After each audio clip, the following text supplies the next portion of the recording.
Waalaikumsalam warahmatullahi wabarakatuh. Apa kabar adik-adik? Alhamdulillah baik, Kak. Tadi aktivitasnya apa? P5. Oke, P5. Jadi hari ini kita akan melaksanakan konseling kelompok. Namun sebelum kita memulai, alangkah baiknya kita berdoa terlebih dahulu. Oke, siapa yang mau memimpin? Oke, silakan. Baik, sebelum kita mulai kegiatan konseling kelompok ini, marilah kita bersama-sama membaca doa. Doa dimulai.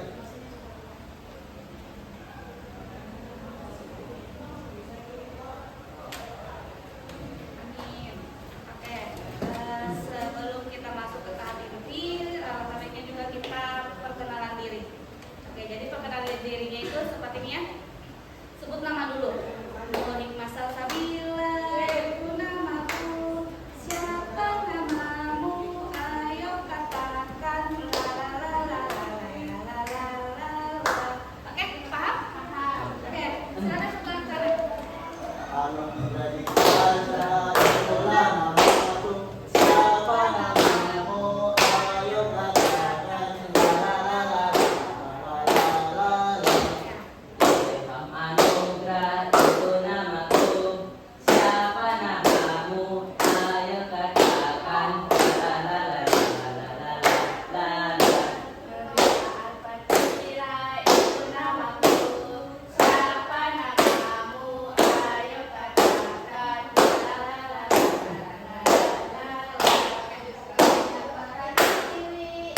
namaku. Siapa namamu? Siapa namamu?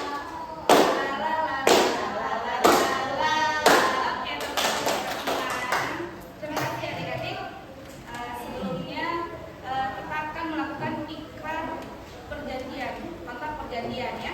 Jadi dalam konseling kelompok itu ada asas-asas, yang salah satunya adalah asas kerahasiaan. Jadi di mana yang kalian katakan, yang kalian bicarakan mengenai data kalian, masalah atau apapun itu akan terjaga kerahasiaannya.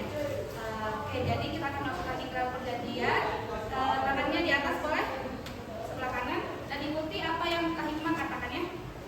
Saya berjanji Saya berjanji untuk tidak membicarakan untuk tidak membicarakan atau menceritakan menceritakan yang dibahas pada sesi konseling ini, yang dibahas pada sesi konseling ini, baik itu terkait masalah, baik itu terkait masalah, data, atau apapun itu. atau apapun itu. Terima kasih adik-adik semuanya. Jadi tujuan konseling kita hari ini itu untuk mengentaskan masalah. Nah, sebelumnya kita akan menceritakan masalah dulu. Dari mana dulu yang mau menceritakan? Sebelah kanan Anom. Makan Anom? Jadi masalah saya juga dari dalam kelompok tidak sama tim. Oke, jadi masalah yang dialami oleh Anom itu adalah kerja sama tim.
baik berlatih dulu sama asal otaknya untuk berpikir positif. Oke, Anu? Saya mau pada potensi. Oke, jadi untuk permasalahan Ica, apa yang akan Ica lakukan untuk mengubah pikiran-pikiran negatif Ica? Mencoba melakukan saran-saran dari teman-teman dengan percaya pada potensi dan berusaha untuk percaya diri lagi ke depannya.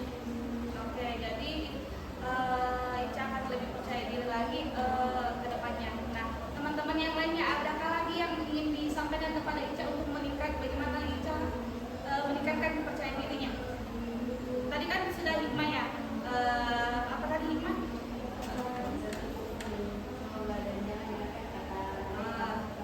Terus mencoba jangan dengarkan kata-kata teman-temannya. Apa ada yang lain hikmah? Itu saja. Kalau Ira? Kalau saya cara pikir saya dulu biasa untuk berpikir positif. Oke.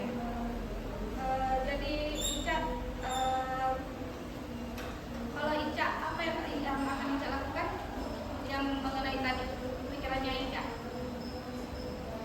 Belajar untuk mengubah cara pola pikir supaya menghilangkan itu semua yang pikiran-pikiran negatif.